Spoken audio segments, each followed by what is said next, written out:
The stars looked different from the bridge of the Earth defense vessel Persistence. Captain James Reed stood with his hands clasped behind his back, watching the strange lights that danced across his ship's forward sensors. They had never seen anything like it before. "Sir, the energy readings are off the charts," reported Linda Hayes, the ship's chief science officer. Her fingers moved quickly across the glowing display. "Whatever it is, it's not natural." Reed nodded slowly. After 20 years in space, he had learned to trust his gut. Something big was about to happen. The Persistence had been tasked with investigating an unusual signal at the edge of the solar system, but this was far more than they had expected. "All stations, report," he ordered, his voice calm despite the tension in the air. "Engineering ready," came the quick response from Tom Cooper, his voice crackling through the ship's comm system. "Engines at full power, shields are up." Before anyone else could report, a brilliant flash of light filled the bridge. Reed shielded his eyes, and when he looked again, the stars ahead had disappeared. In their place floated a massive ship, its surface smooth and silvery like liquid metal in space. "My God," Linda whispered, her instruments forgotten. "It's nearly 10 kilometers long." The alien vessel made their own ship look tiny in comparison. The Persistence, one of Earth's proudest achievements, was barely the size of one of its smaller features. "Sir, we're being hailed," announced Communications Officer Mike Turner. His usually steady hands trembled slightly as he worked his console. "The signal. It's somehow already compatible with our systems." Reed straightened his uniform. This was the moment humanity had been preparing for since they first looked up at the stars. "On screen," he ordered. The main display flickered to life, and Reed found himself looking at beings that defied easy description. They appeared almost crystalline, with bodies that seemed to shift and flow like water but sparkled like diamonds. There were 3 of them, each a different color, one blue, one green, and one that seemed to cycle through various shades of purple. "Greetings, vessel of Earth." The blue one spoke, its voice surprisingly musical. "We are the Collective, and we have been watching your species for some time."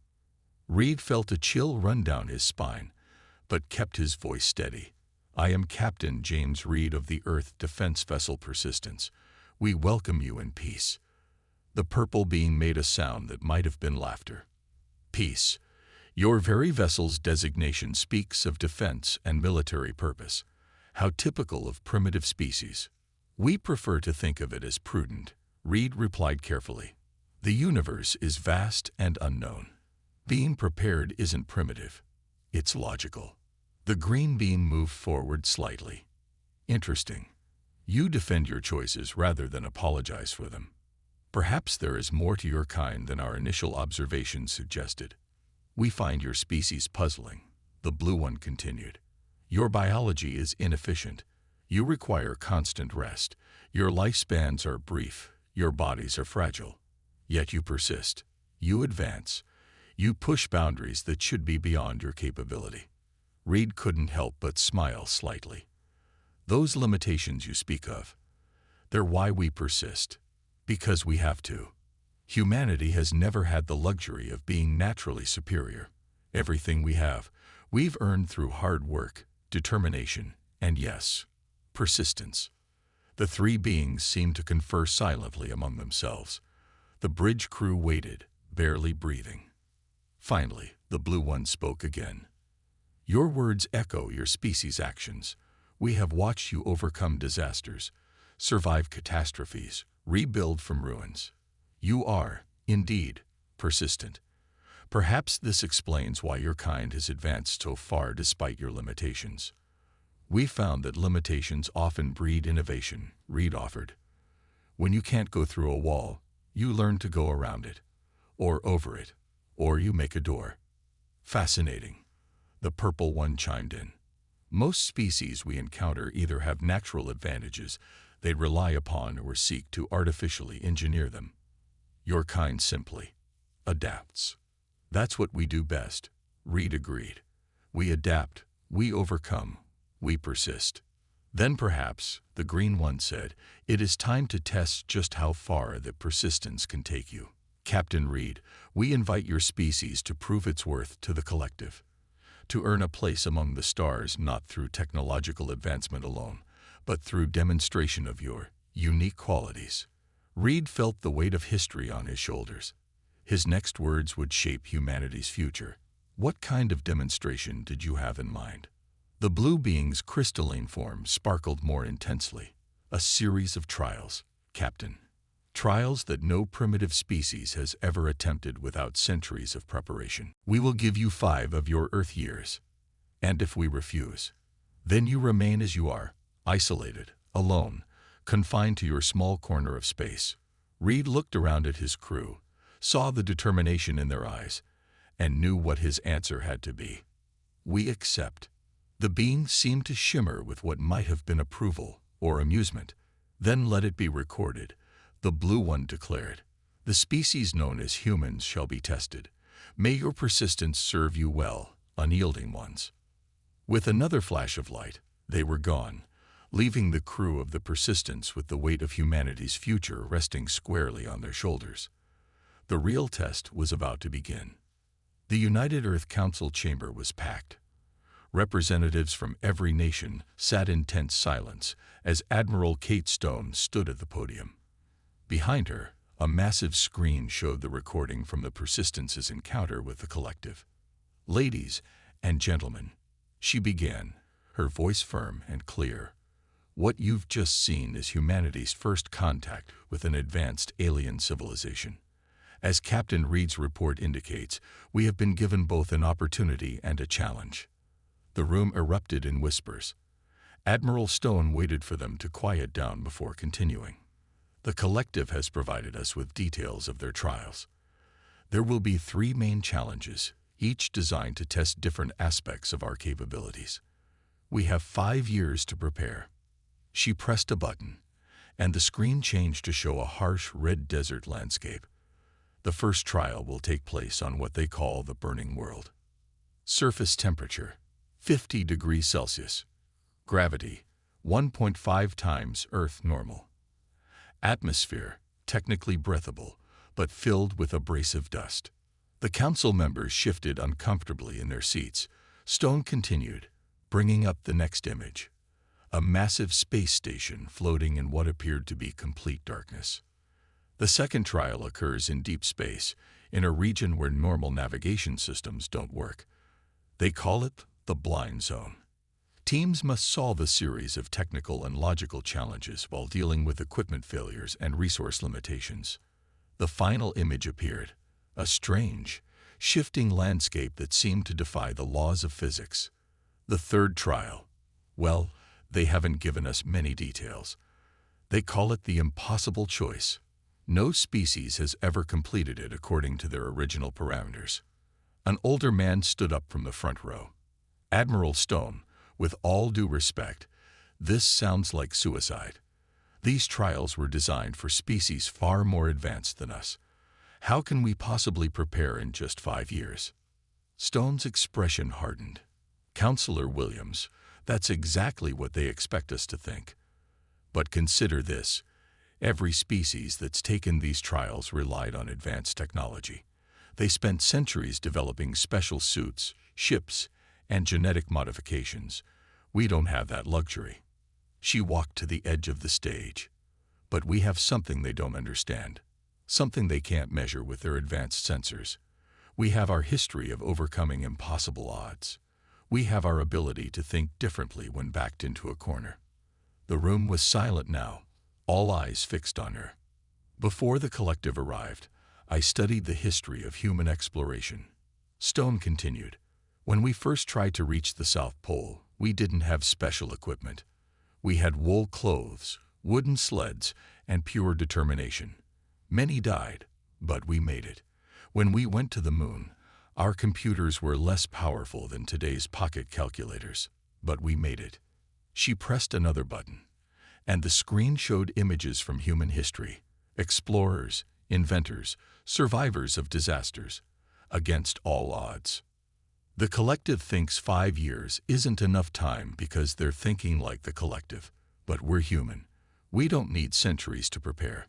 We need innovation, determination, and the one thing we've always had, the absolute refusal to give up. Tom Cooper, now promoted to chief engineer after the persistence incident, stood up. What resources do we have? They've allowed us to study some of their basic technology, nothing advanced, but enough to help us understand what we're up against. More importantly, they've given us access to records of previous trial attempts.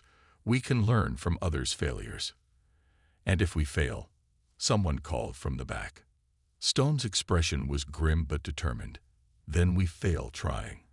But I don't believe we will. Throughout our history, humanity has faced extinction-level threats. Ice ages, plagues, world wars. Each time, we didn't just survive. We emerged stronger. She straightened her uniform. The collective calls us the unyielding ones. They meant it as an observation, perhaps even a criticism. I say we make it our strength. Let's show them exactly why we've earned that name. The chamber erupted in applause. As Stone looked out over the crowd, she saw what she'd hoped to see. Not fear, not resignation, but determination. The same look she'd seen in explorers' eyes, in pioneers' faces, in every human who'd ever faced impossible odds and refused to back down. The challenges ahead were daunting, but humanity had never needed guarantees of success to try. They had 5 years to prepare for trials that other species spent centuries getting ready for. But then again, humanity had always worked best under pressure. The race against time had begun. Commander Mark Wells stood in the middle of the training facility, watching as his team pushed themselves to their limits. The massive underground complex, built into the side of a mountain, had become humanity's preparation ground for the trials ahead. Again, he shouted as John Miller stumbled in the high-gravity chamber. The burning world has 1.5 times Earth's gravity. If you can't handle 2 times in training, you won't survive out there. Miller nodded, sweat dripping from his face, and forced himself back to his feet. Around him, other team members were running similar drills, each designed to push human endurance beyond normal limits. In another section of the facility, Dr. Linda Hayes worked with a different group, studying the collective's basic technology. They had been given access to some simple alien devices, nothing that could give them an unfair advantage, but enough to understand what they were up against. The key isn't copying their technology, Linda explained to her team as they examined a strange crystalline device. It's understanding how they think. Look at this power source. They use perfect crystalline structures because that's what they are. But we're not them. We need to find our own way. Tom Cooper, who had been promoted to chief engineer of the program, walked into her lab carrying what looked like a modified spacesuit. Speaking of our own way, he said, holding up the suit, I think we've cracked it. Linda put down her tools and walked over to examine the suit. It looks primitive, she said, running her hand over the rough fabric. Tom grinned. That's the point. The collective expects us to try to match their technology level.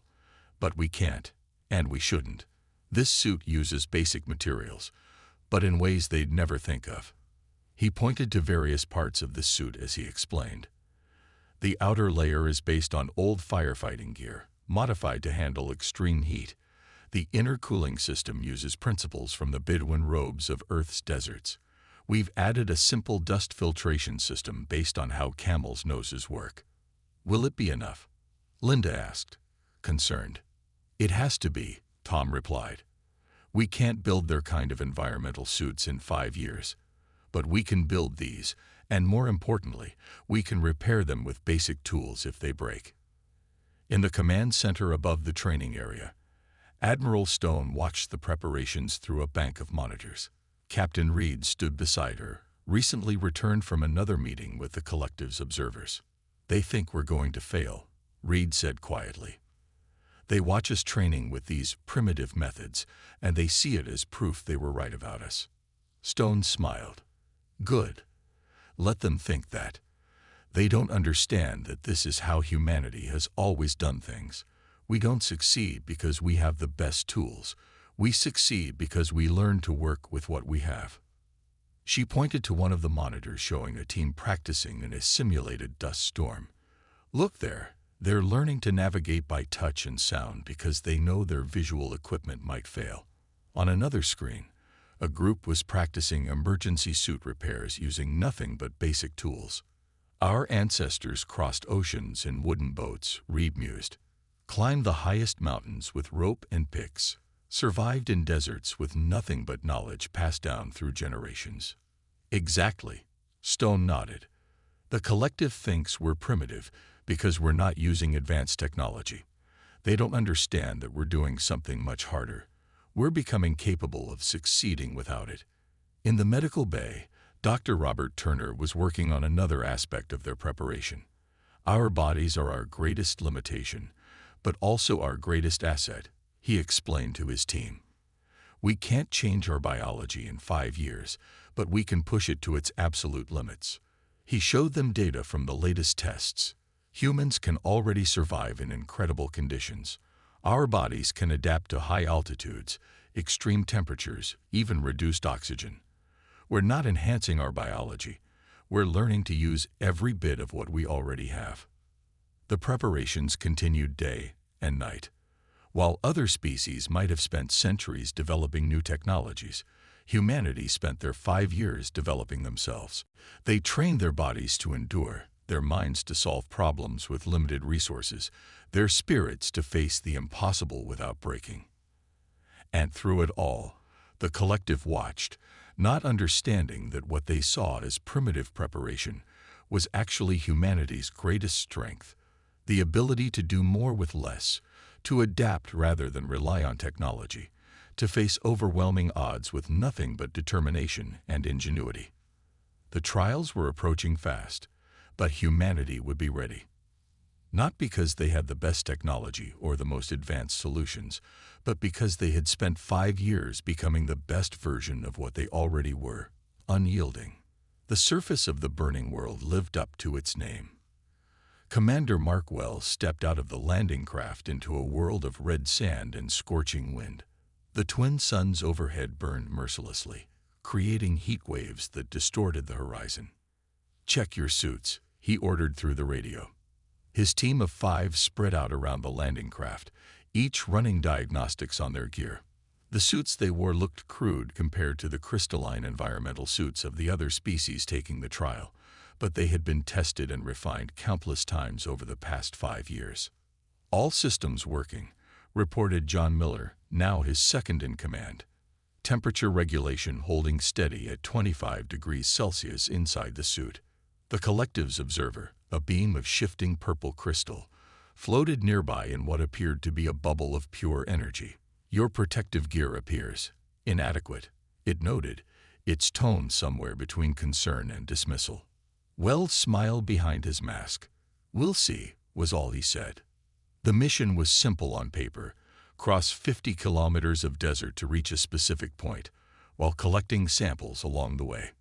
Simple, except for the constant storms of abrasive dust, the crushing gravity, and the heat that could melt standard equipment. They began their march.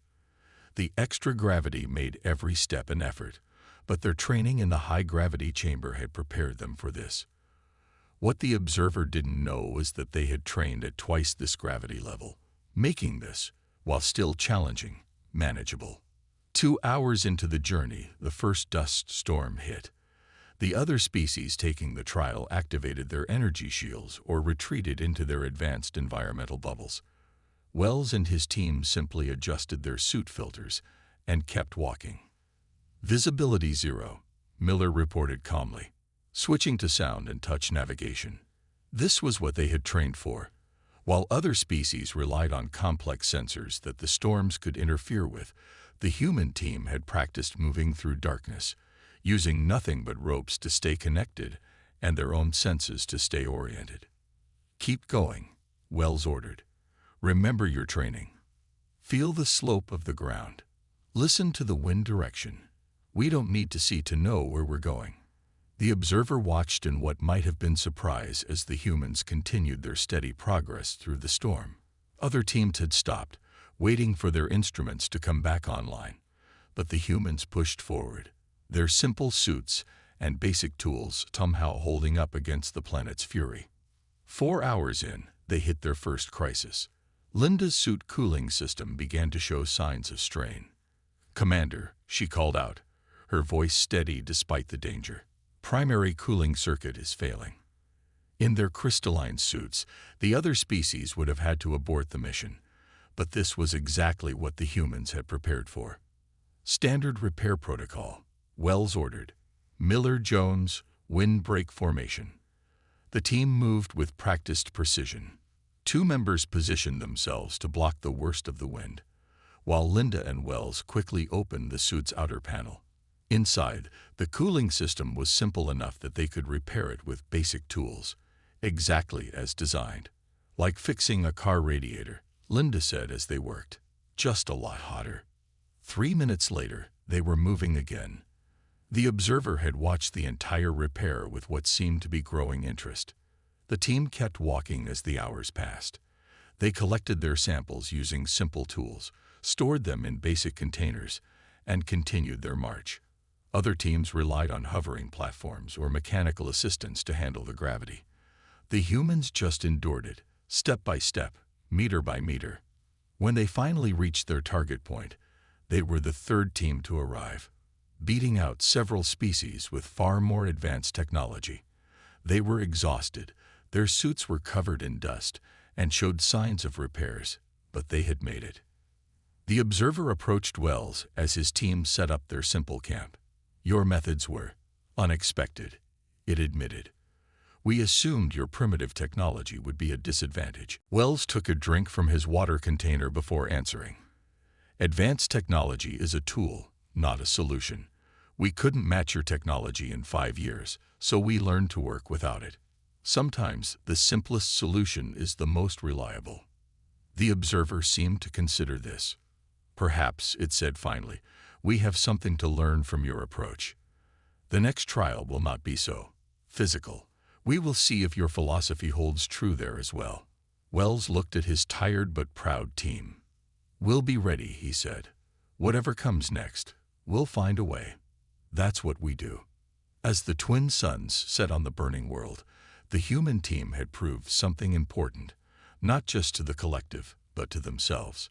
They had faced one of the harshest environments in known space with what others considered primitive equipment, and they had succeeded.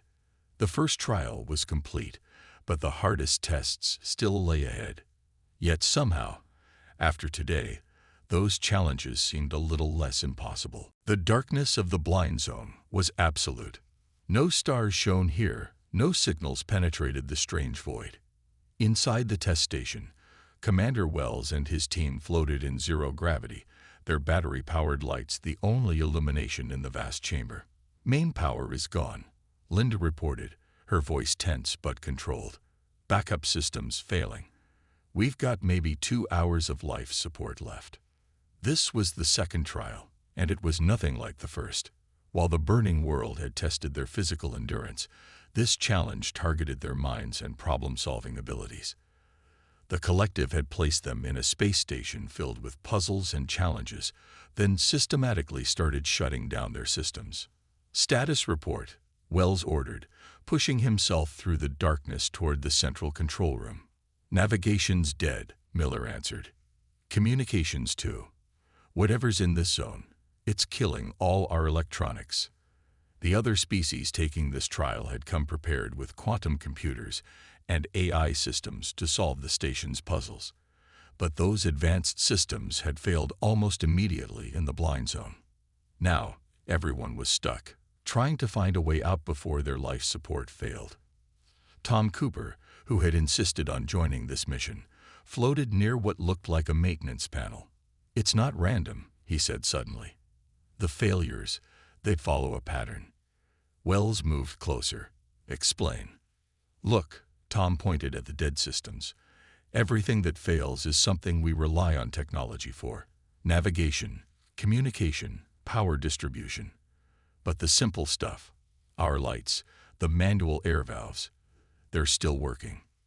Linda joined them, realization dawning on her face. It's another test, not of our technology, but of our ability to work without it. Wells finished, just like the burning world.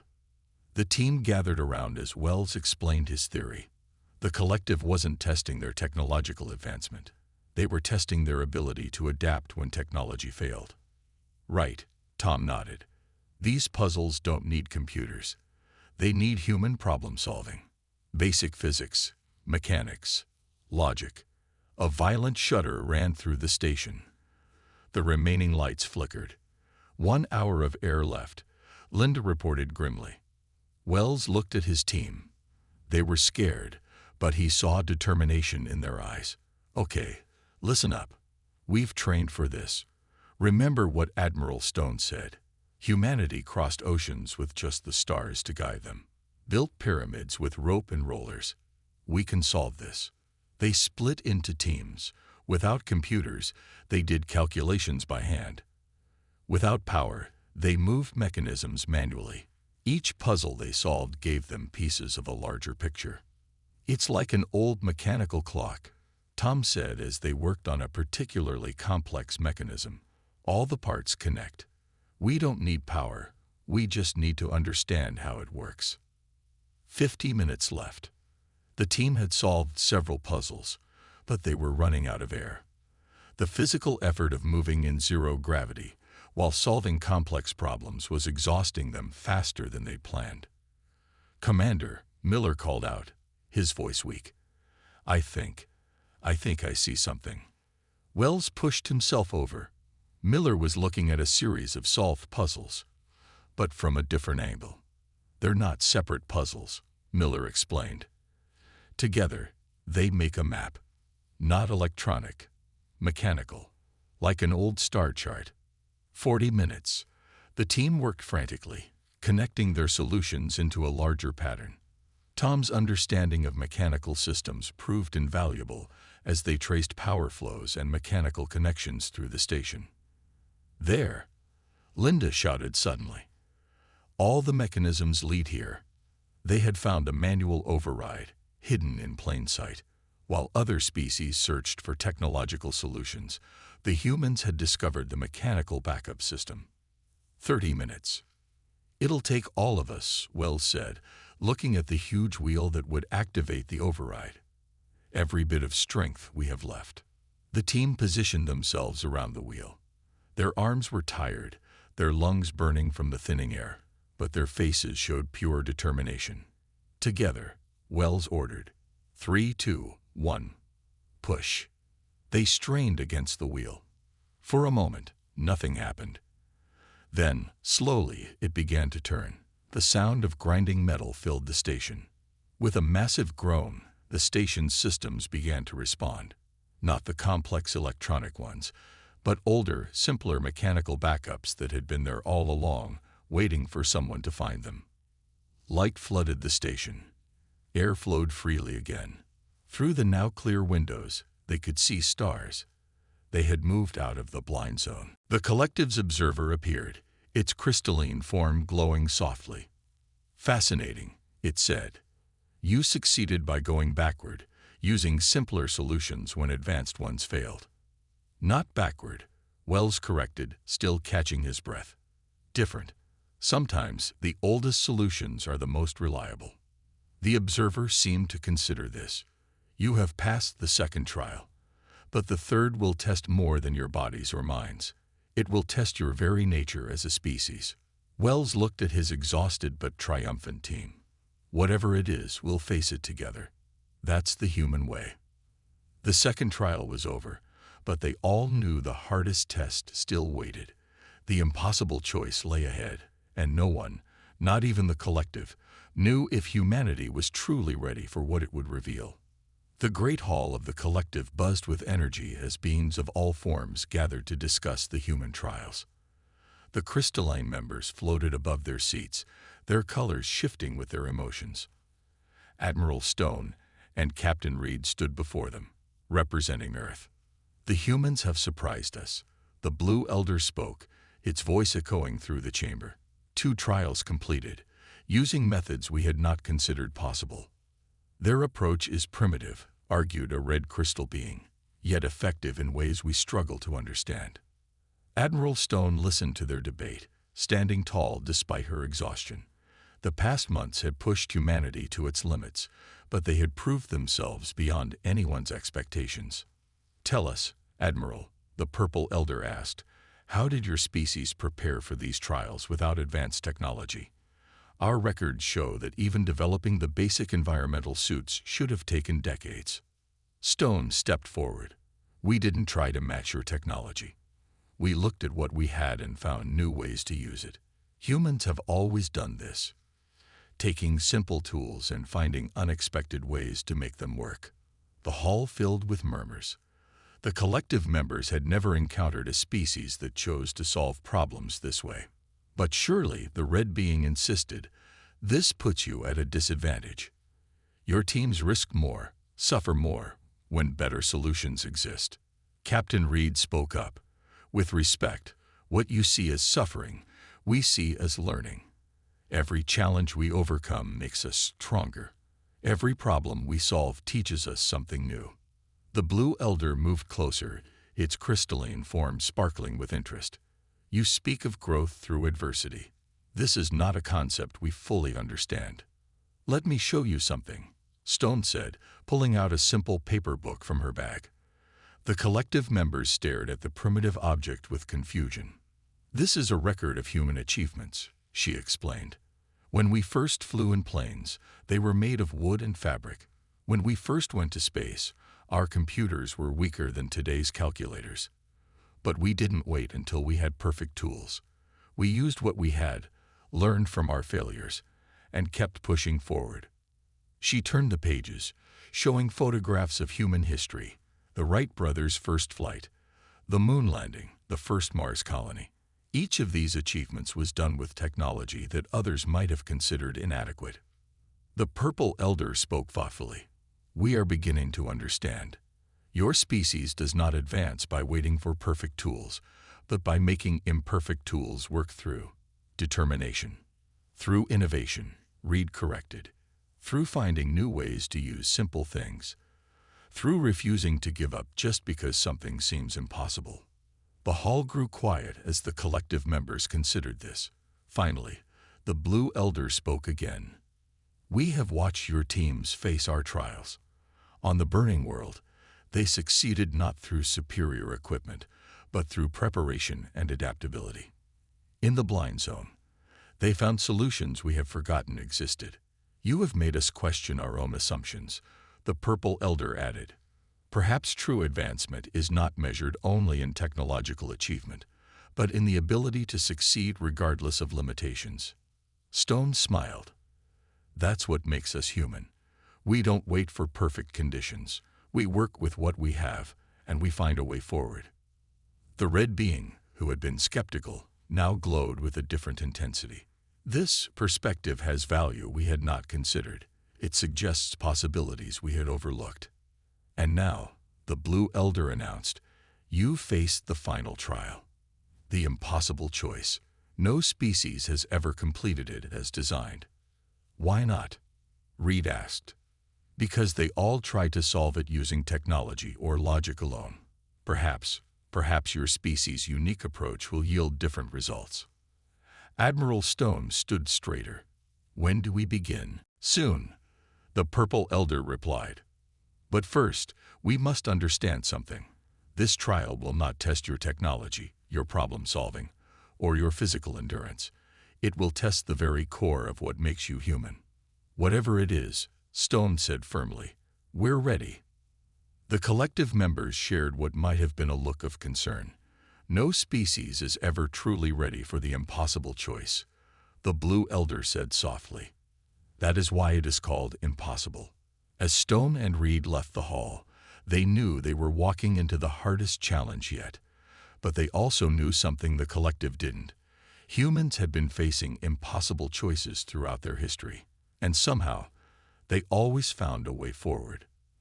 The final trial awaited, and with it, the chance to prove once and for all why humanity had earned the name the Unyielding Ones. Commander Wells and his team stood in a vast chamber that seemed to shift and change before their eyes.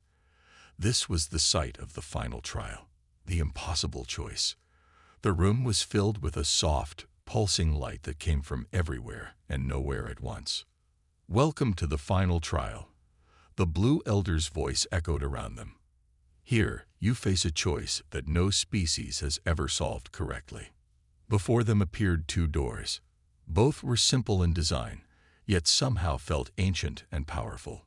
Behind one door, the Purple Elder explained, lies advanced technology that will elevate your species beyond your current limitations. Instant space travel, eternal life, unlimited energy, all the gifts the collective can offer. And behind the other, Wells asked, though something in his gut told him he already knew. Behind the other door are 10,000 worlds, each with a young species struggling to survive. If you choose this door, you must help them, guide them, using only the technology and knowledge you currently possess. Linda stepped forward. "What's the catch?"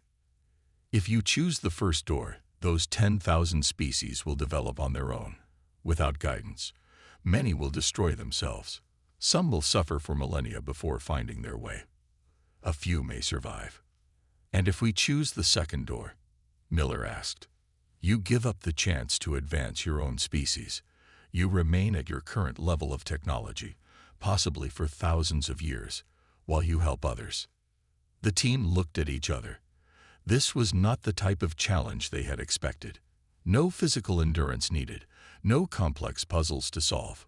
Just a choice. Every species before you chose the first door. The Red Elder added, "All sought to advance themselves first.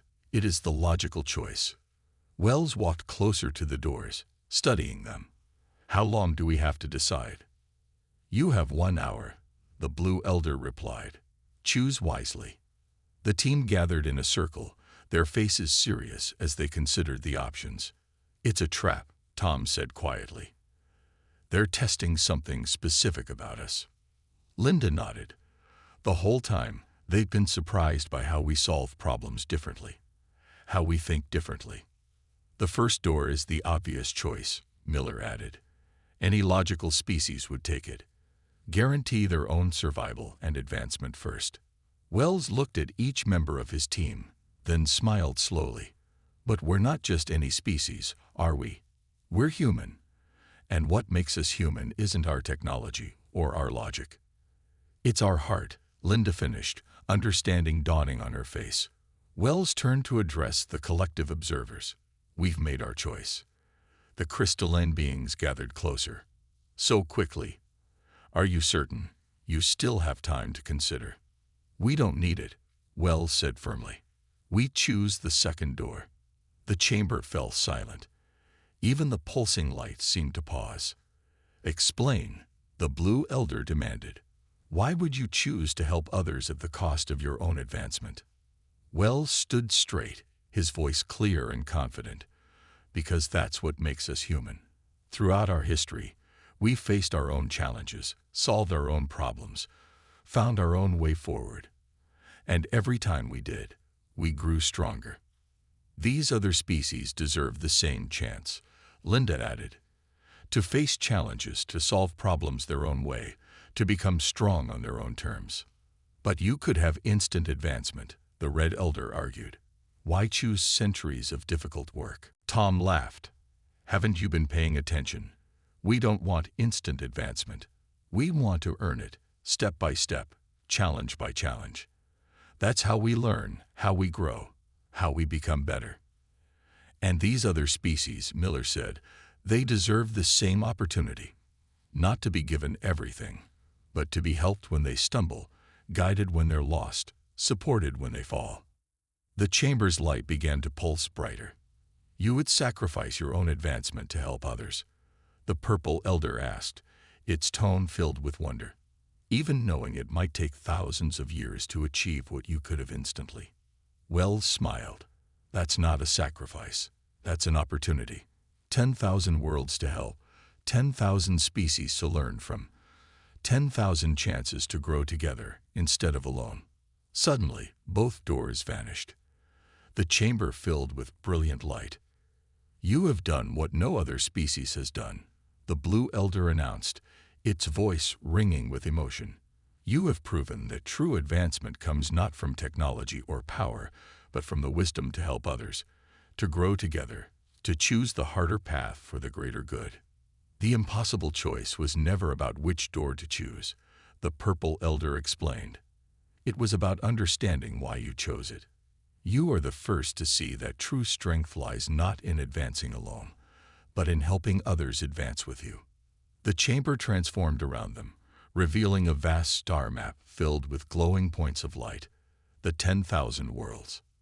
"Welcome," the Blue Elder said, "to the true collective. Not a group of advanced species looking down on others, but a network of worlds helping each other grow, learn, and advance together." Admiral Stone and Captain Reed appeared in the chamber, their faces proud. "The unyielding ones," the Red Elder spoke, "have taught us that there is more than one way to advance.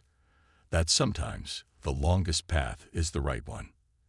That true strength lies not in what you gain, but in what you give." As Wells looked at the star map, at all the worlds waiting for help and guidance, he felt a sense of purpose greater than any he'd ever known. Humanity had faced the impossible choice and found that it wasn't impossible at all, not when you understood that the greatest advancement comes from helping others advance with you. The trials were over, but humanity's real journey was just beginning.